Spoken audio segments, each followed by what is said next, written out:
Stu Journalism and the New Brunswick Beacon present The Basement Files. Hi, I'm Patrick Brennan. And I'm Shane Fowler. Welcome to The Basement Files. This is our final show of the year, and these are our top stories. Mobility issues in Fredericton. Doctor shortages. And trouble in the Congo. When you have a mobility disability, getting from place to place can be a real challenge. The City of Fredericton offers a special service for these people. The service is so popular, it's struggling to meet the needs of all its users. We now go to Justin Marshall to take us for a ride. Yes, I'm on the Dial-A-Bus. It's a service the city provides to people with mobility disabilities so they can get around Fredericton. However, many users believe that the 2 buses the city runs isn't enough to meet the demand. Dial-A-Bus runs 6 days a week in the city, picking up its users right at their home and taking them to their destination. However, because of the demand, users are sometimes expected to book more than a week in advance to get a pickup time. This has caused users like Zach Paul to stop using the service because of the inconvenience. My experience is that you have to book it 3 to 4 days in advance, sometimes even 3 weeks. And it's just there's no spontaneity with that, right? What if you're hurt or something and you need to go somewhere and that's not there to help? Doug Bridgman, who's a quadriplegic, is the president of Easter Seals New Brunswick. They help Fredericton City Transit's Dial-A-Bus by taking care of who's approved to use the service and who's not. Bridgman agrees with Paul and says the city needs to address the demand by putting another bus on the road. It's not a very resourceful service for people that like to get up and go if they want to go to a restaurant or they want to join their families on occasions. Bridgman says having no access to the bus can lead some mobility disabled people to become shut in and disconnected. Councillor Bruce Grandy with the City of Fredericton is the Transportation Committee Chair and directly deals with the Dial-A-Bus service. He says the service has a lot of delays and a lot of problems because the demand is not being filled. We've been working as one of the options on the private industry side, which is where I would like to see it go, for a number of reasons, specifically around the fact that we're trying to balance the cost of transit and other services. With most transit services in Canada not turning a profit, the City of Fredericton isn't looking to provide a third Dial-A-Bus right away. For Stu Journalism, I'm Justin Marshall. Almost 3,000 people living in Fredericton are waiting for a family doctor, putting a strain on the existing healthcare system. This can also affect business growth in the city. Alicia Bosch has the story. Potential small business owners in Fredericton may face another obstacle besides a sluggish economy. The doctor shortage in Fredericton and the country can hit small businesses especially hard. The shortage may make Fredericton an undesirable city to move to. It can also take away valuable staff members if they are sick and can't be seen right away. Emily Brawley owns a franchise of Made You Blush, a makeup shop downtown. The store sells unique makeup products and employs professional makeup artists. Because their work is so specialized, Brawley says finding the right staff members can be hard enough. If one of them is sick, it puts a strain on the others working. So we are booked solid. We'll have a day, where all 3 of us are booked the whole day long. And if one of them were to be sick, I'd have to call and cancel on these people. There's no reserve of other makeup artists that could come in and do it. Brawley's not alone. Fredericton Chamber of Commerce President Andrew Steeves is worried about the effect the doctor shortage will have on business in Fredericton. If there's a doctor shortage and you have current staff that are already here and they are struggling to find a doctor, or their existing doctor retires or moves away, then all of a sudden they're thrown into the waiting list as well. Donnell Blanche is a student at St. Thomas University. She doesn't have a family doctor and has to rely on walk-in clinics whenever she needs to be seen. So it's hard, it's difficult. You have to wait, or you have to know someone who knows them that can recommend you to them. So it's quite the process. So it's difficult. If the doctor shortage in Fredericton continues, it doesn't look like signs like these will be going away anytime soon. For Stu Journalism, I'm Alicia Bosch. Over the last several decades, the Democratic Republic of the Congo has been plagued by war and violence. Millions of Congolese have died as a result. Dictators, rebel forces, and multinationals are making it almost impossible for citizens to live in peace. Hope in some newly elected government officials has dwindled, making many Congolese believe the country's future lies within its citizens. Kara Cousins was recently in the Congo and has a special report.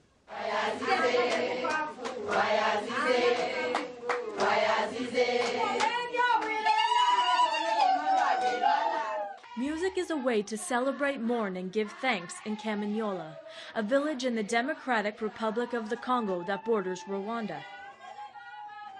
Today, these women sing songs of celebration and of unity, but they don't forget about the shadows of the past. They know all too well the horrors of conflict. Jeanne remembers the day her neighbor was killed. What happened is that a group of soldiers entered her house and violated her. Although she said, "I am so sorry, I beg you please, I'll give you money," they said, "No, we don't even need your money, we need your life." And they killed her right away. Despite the deaths, community members are finding glimmers of hope and gaining the courage to move forward from their dark pasts. Agriculture is one source of hope. Women in Kamanyola have started farming projects to generate sustainable incomes for their families, to create fair markets, and to bring husbands and wives together to end domestic violence. The changes in men's attitudes towards women are evident. There is transformation within men in our community due to the training that we've been receiving from WAKI, because we come and get the training alongside our husbands. And that training is very helpful because they are also getting what we are being trained on, and that is impacting their attitude, and they are changing. Kamanyola is just one of the hundreds of communities in the Democratic Republic of the Congo that's seen violence and hardship over the last few decades. Since the mid-1900s, several major conflicts have resulted in havoc in the Congo. The conflicts stem from many factors: colonial rule, dictatorship, and wars in neighboring countries such as Rwanda and Uganda. To add to the mess, 9 countries have a military presence in the Congo, and at least that many rebel groups are also in the country. Joseph Kabila has been the president since 2001. He was re-elected for another term in 2011. He has been widely criticized for his corruption and not intervening in the conflict. The Congo is one of the most resource-rich countries in the world. The fight for natural resources has fueled much of the ongoing conflict.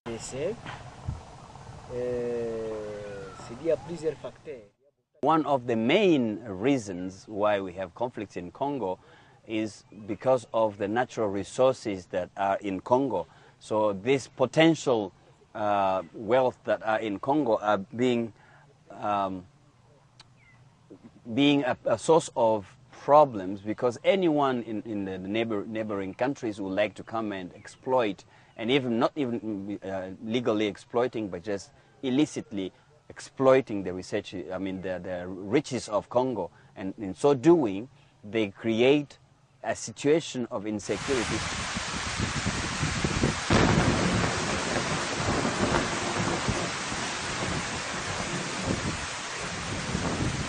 The storm of violence has resulted in much loss in the Congo. Since 1998, more than 5.5 million Congolese have died as the direct and indirect result of the conflict, and millions have been forced to flee their homes in search of refuge. In the eastern region, where the conflict has been most severe, the number of internally displaced peoples, or IDPs, reached 1.68 million in 2010. Many leave their homes in rural villages to seek refuge in more populated areas. Pygmies living in the jungle are susceptible to violence. As a distinct minority group, they're even more vulnerable to the attacks of rebel groups. André is one of these pygmies. He tried to remain in his village, but after finding several of his neighbors murdered by machete, he knew he needed to flee.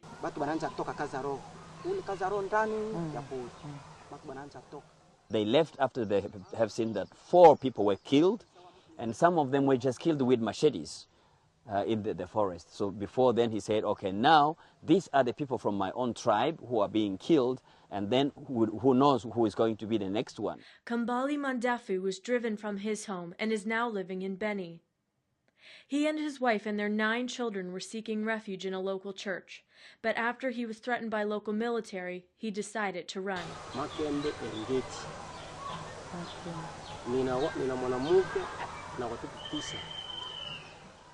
You don't run away because we are going to protect you against any of the soldiers coming from the official army. But if you run away from this place, we are going to consider you as being the one who's going to share the information about us, so we are going to kill you. So UNICEF has provided funding for several camps for displaced people, but their contributions have been called Band-Aid solutions or short-term fixes. Doxy Nepa Nepa is the head of the Department of Humanitarian Affairs in Beni. She's passionate about working with displaced people and helping them establish new lives.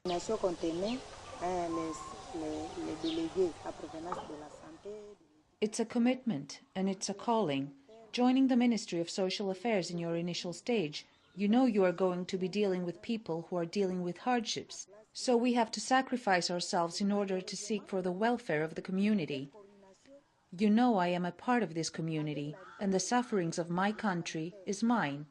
So I feel like I am a part of those who are suffering. So I am committed.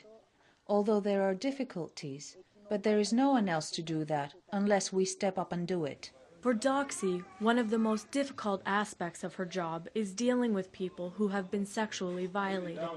Over the last 15 years, tens of thousands of females have experienced sexual violence.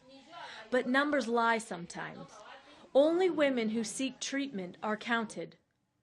The number of reported cases is more than 40,000, but the UN estimates the actual number to be closer to 200,000.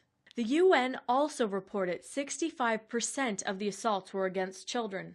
10% of those children were under the age of 10. 22% of reported sexual assaults occur against men.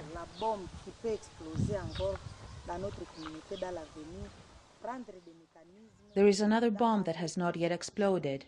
The young women and girls who are among internally displaced peoples, because there is no sustainable activity or training prepared for them. Most of them, if not all, are now a reservoir of sexual business. They have been exposed to diseases, but there is no other way for them to survive, other than selling their bodies. The future of the Congo is uncertain.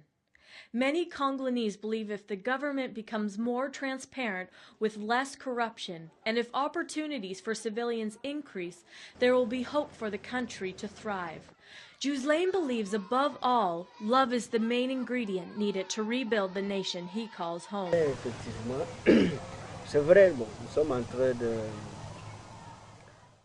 We need to love the country. We need to love our people. And if this is the case, our people is the whole nationwide. And then we have to love them all equally, no matter where they come from. And if we do so, we are going definitely to do things that are going to bring peace in the country.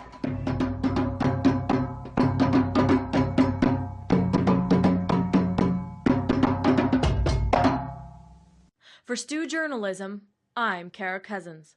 Many of Fredericton's lampposts and street signs were recently wrapped in blue ribbons, but this isn't just a silly act of vandalism. Whitney Nielsen went downtown to find out the reason behind the ribbons. I'm here outside the New Brunswick Legislature, where protesters are expected to gather in support of those local political candidates who aim to ban shale gas. They're calling this initiative the Blue Ribbon Campaign. Fredericton's downtown was especially noisy on Thursday afternoon. Shale gas protesters paraded for nearly an hour. They tied blue ribbons around the city to support mayor and councillor candidates who want to ban shale gas exploration.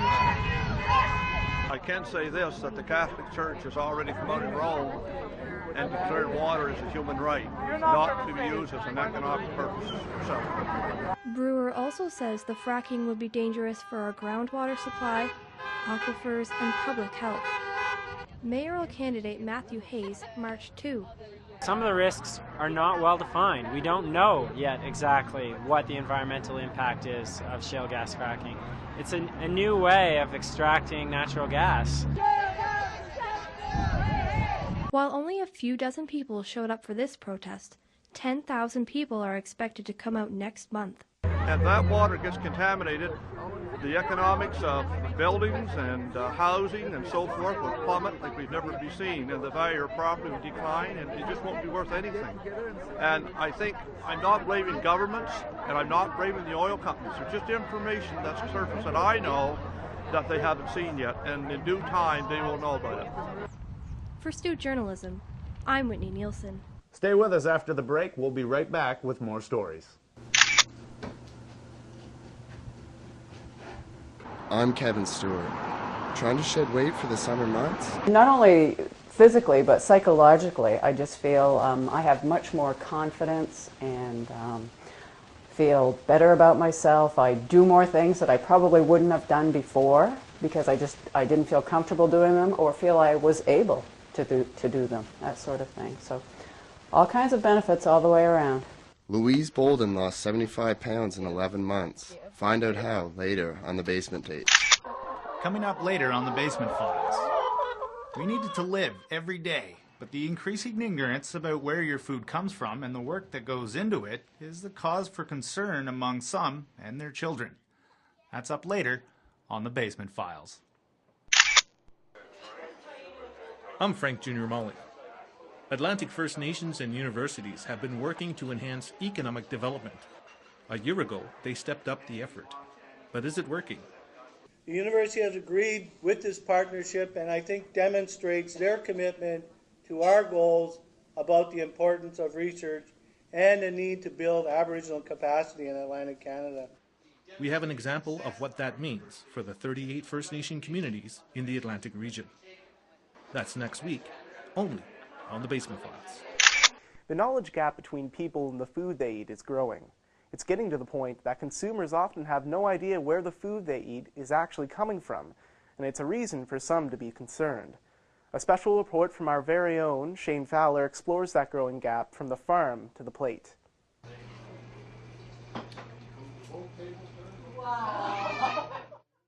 For this little guy, he'll eat whatever you put in front of him. At 2 years old, little Robin trusts his mother to give him the food that is best for him. But for Mom, getting to know exactly what is in the food she buys and where it comes from is getting to be a problem. I like to buy local, but it bothers me that at the grocery stores you can't always buy local, and it's weird to me that stuff in Canada, there's a lot of imports, but it can be grown locally, so why isn't that an option all the time? Amy is a mother of two. Her newest son, Clark, is not yet old enough to be eating food off of a shelf at the grocery store yet. But for quickly growing Robin, he'll eat anything he can get his hands on. Because meat scares me a lot. There's a lot of, I don't know, I just don't know the process of what's done to my meat before I buy it. And I mean, I'm feeding my kids, and I want to know their food's healthy. Big box grocery stores are a huge source of many people's food. And while there are local markets and organic food stores, they cannot compare to the prices and varieties at the big grocery stores. Here it's difficult to trace the origins of even the simplest food like milk and eggs. Labels on these everyday products simply do not tell you the full story of where it came from, so I decided to start at the source. This is exactly where milk comes from. And while this knowledge may be elementary, for most people they rarely think about or question where that cow comes from. Don't know if they're just too busy or just don't really care. Here at the Atlantic Dairy and Forage Institute in Fredericton Junction, there's an open door policy. Anyone can come in at any time and see the farm and the work that goes in on putting a glass of milk on the table. No, they think it all comes from the store. You know, and that's why we got our problems in the world. Is because the city people, I'll put it that way, thinks that the food comes right from the store, and we'd be really in trouble if the food was made like out of a computer. The farmers that work here are often astounded how ignorant people are when it comes to knowing anything about what keeps them alive every day. There's actually some people that believe brown cows give chocolate milk. Not only do farmers Kevin and Donald laugh and share stories about how some people they've met think turkeys are just big roosters and that all cows with horns are just bulls, they're also dealing with stigmas about being dirty workers, smelling bad, or not knowing anything. They say it's infuriating, and that the majority of people don't recognize the hard work that goes into simply putting a glass of milk on the table. You know, and you got people moving in beside farms, and once they're there, they get hollering about the smell, the noise. Well, they know that farm was right there. And the other thing is, you can't make land anymore. Well, we got to work with what land we've got. While they continue to do the hard work of producing food, they do offer suggestions on how to improve people's awareness and give them a clue about the food and the fact that it doesn't magically appear on store shelves.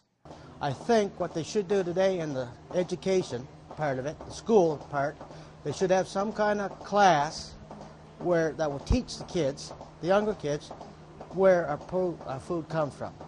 This farm is actually less than 10 kilometers from where toddler Robin is growing up, but in the city of Fredericton, getting to know your food before it's food is a little harder. That's something that resident Hazel Richardson is hoping to change. She's working to bring her food closer to her plate with the Urban Chicken program. The increasing concern that people have with food safety, a lot of people don't know where food comes from. I find they're not aware of, I mean, even with the chickens, people are not aware that you don't need a rooster to have eggs from chickens, things like that. So I know where my food is coming from. I know how the chickens are treated. I know that they're well looked after, and I know that the eggs taste fantastic. By raising chickens in her own backyard, Hazel can actually trace the origins of her food simply by looking outside. It's something she loves and thinks should be more accessible to everybody. Well, I think it's very important. I think people are so disconnected from so many things that they used to be involved with. Nature, food, how to do things, how to look after ourselves. And most people don't know how to do anything for themselves really anymore. Richardson thinks that the veil at the grocery store needs to be lifted so people don't take for granted what goes into making food, and so they don't just eat anything. Back home, Amy likes the idea of being able to trace her food's origins. I'd like to see the name of the farm on local labelings, where exactly my food is being come from and where exactly it's grown. That's important. But for little Robin, he's already a step ahead of knowing where his food comes from. Dad. Where does milk come from? Cows. For Stu Journalism, I'm Shane Fowler. The world of soccer is ever evolving in North America with the growth of Major League Soccer. But despite the efforts to increase skills, the level of competition is still way behind the long-established European leagues. But why is that, and what can be done about it in Canada? Matt Titcomb has been kicking some of those questions around and has some answers in this feature report.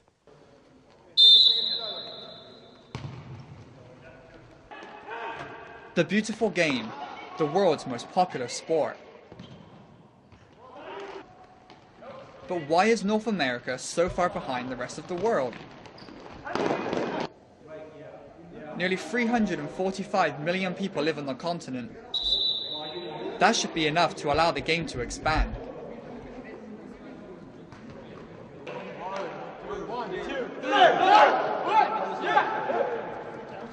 In Canada alone, there are 32 million people.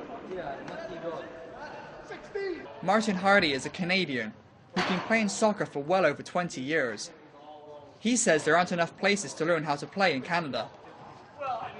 I think if they acted like they were more serious about soccer, like I said, it's developed, we have a provincial program, things like that, but I just don't think we have the structures in place. And obviously they're more serious about it, like the Manchester Uniteds, and it's not just about the big club, it trickles all the way down to schools and stuff like that, so we just don't have that.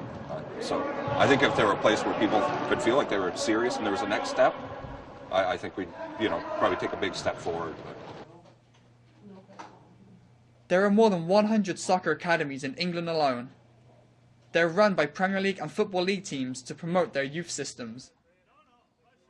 33-year-old Otto Morales from Guatemala says the root of the problem lies in the starting age of players in Canada. It's kind of hard for the younger kids to actually can have a potential and actually be brought up and actually learn the game from a youth level, bring up to the under 14, under 16, and so on to get up there for the to compete for the under 18 and under 20 World Cups. We need to get the 6-7-year-olds up to that speed already, and having one training camp where we have everybody going from the Maritimes going to Halifax for the national training camp, it's not enough. We need more. Major League Soccer acts as North America's top league.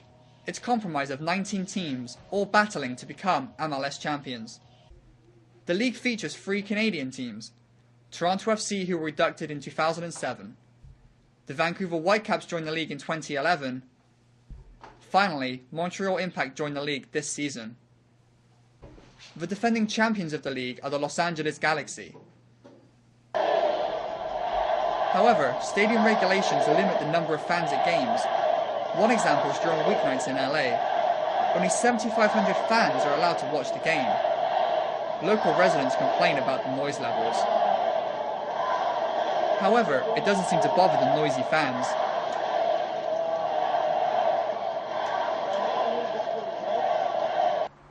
But how can soccer in Fredericton continue to improve when snow takes away outside soccer? Indoor leagues have been established, but it compromises the 11-a-side mentality that is created throughout the world when Fredericton loses 5 months a year because of snow. But Morales says snow is no excuse for Canada to be lagging behind the rest of the world. He points out that Russia is a very successful soccer country that deals with snow on a regular basis. Snow is not a problem. I mean, look at Russia. They probably get as much snow as we do, and yet they're still competing in the World Cups and may be able to go out there and compete with the good clubs. Hardy also echoes Morales' sentiments, saying the indoor leagues in Fredericton are greatly contributing to the improved play in the city. I think not just in Fredericton, but in Canada. I think we've grown, like you said, with MLS, and I think, I mean, I can only speak for Fredericton, but within Fredericton, I've seen it grow in 10 years. So I think another 10 years, I mean, can you imagine where it would be? You know, just, it keeps growing the more people who are interested. So, I mean, I think we're going to be on course for the same thing for another 5-10 years, and then we'll see it start to really develop. So I think we're on the right track. I'm not quite sure what the next step is, but I think we're on the right track for sure. According to Fredericton City website, there are 13 soccer-only locations, and 7 other fields classified as multi-use, but can sustain soccer, such as the BMO Centre. But because of snow, many indoor leagues have been established. One of the indoor leagues in Fredericton is the Fredericton Senior Soccer League.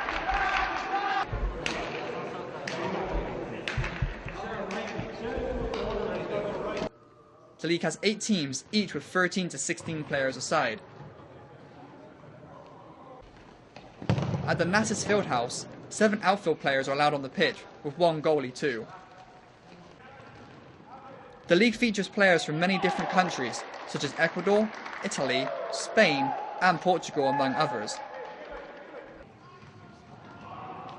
One player is Enrico Tatti. He's from Florence, Italy, and is in Fredericton doing his post-PhD in soil microbiology. He says there are many misconceptions in Europe about North American soccer. He admits he had some himself when he came to Canada. Well, I think we picture, well, before coming here, I was thinking like my friends that Canadian soccer was kind of very bad, you know, like not really well developed. Since coming to Canada, Tati admits soccer is growing and getting better in North America, and he thinks it will continue to improve. As soon as I came here, I saw many different soccer fields, young kids playing, and everybody trying to play. The level is pretty good, so I would say it's just a matter of time for them. They just probably need a good league to, you know, attract people, and that's it.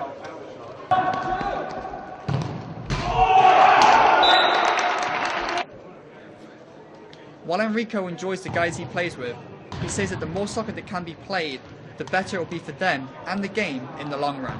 For Stu Journalism, I'm Matt Titcomb. It's the age-old question, why did the chicken cross the road? Except in this case, the chickens have crossed the city limit. The Urban Chicken program is halfway through its inaugural run, and our own Shane Fowler visited the pilot project to learn more about our feathered friends coming to town.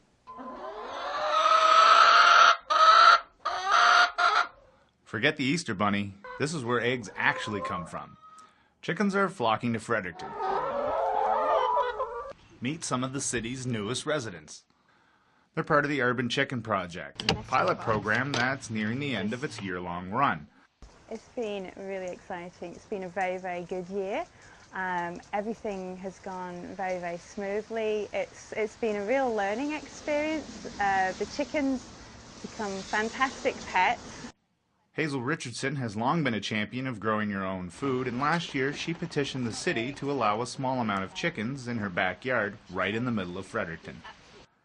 At first, livestock in the city ruffled some feathers. People confused them with roosters, thinking they made noise or that they were smelly. She's since convinced city councillors that's simply not true. Now that the city knows that, the rules are changing. As far as I'm aware, when the bylaws are set up, anybody within the conditions that are set by the city will be able to apply to have chickens. Supermarkets can keep their eggs. Fredericton will be the first to allow urban chickens in New Brunswick. For Stu Journalism, I'm Shane Fowler. The snow is melting away and the summer months are quickly approaching. This has Canadians looking to shed some fat before beach season. But with obesity rates continuing to rise nationwide, Canadians are looking for new, innovative ways to lose weight. Kevin Stewart has more.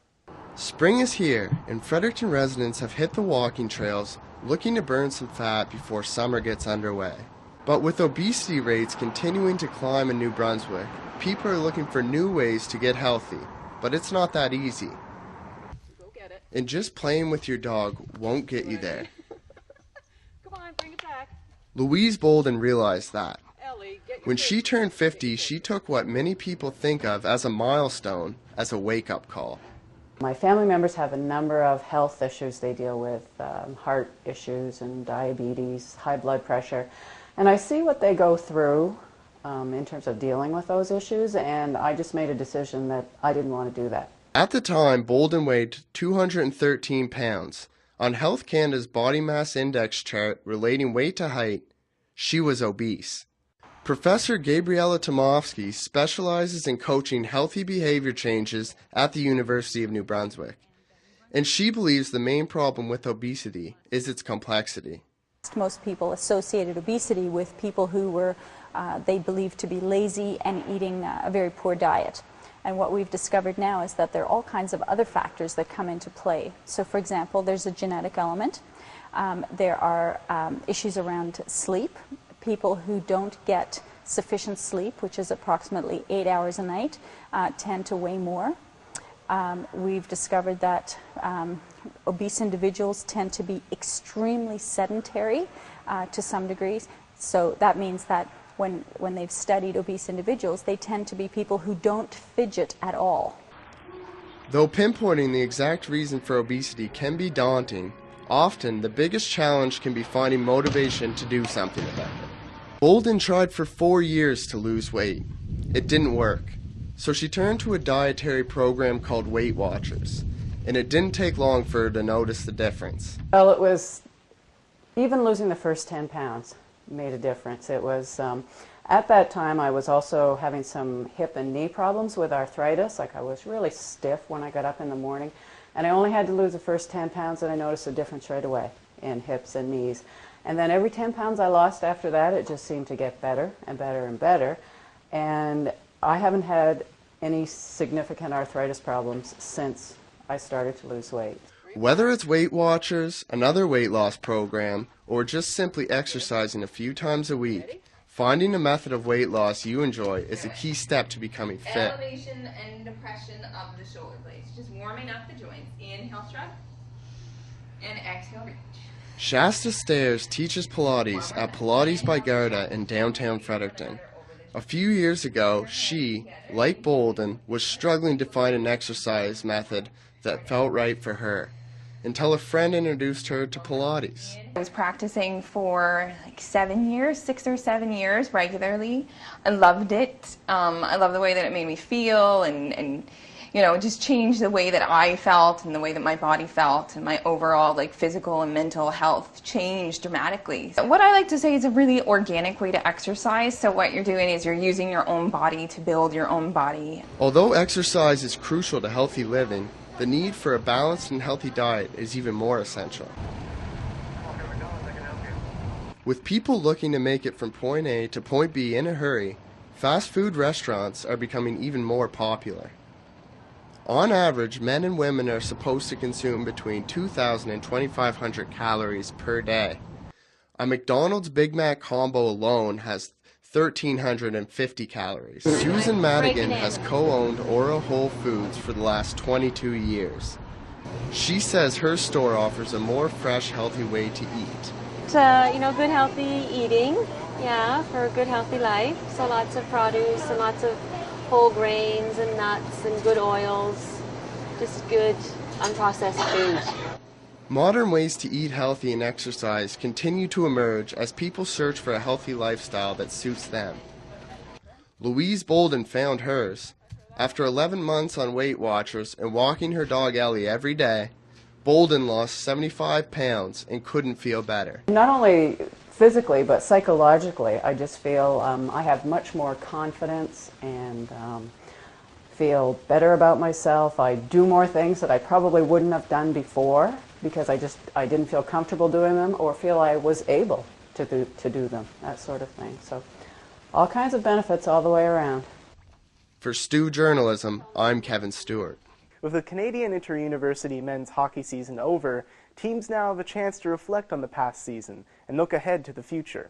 The St. Thomas Tommies took huge strides under new coach Troy Ryan, but there is still a lot of progress to be made. Kevin Stewart reports. The whistle is blown on the 2011-2012 St. Thomas men's hockey season with another disappointing last-place result. However, the Tommies proved they can compete in the Atlantic University Sport League this season under first-year head coach Troy Ryan. Ryan was hired late last off-season and brought a fresh perspective to the Tommies dressing room. A perspective that helped impending graduate Andrew Andrikopoulos and the Tommies take a step in the right direction. We've always had a close-knit of guys in the locker room.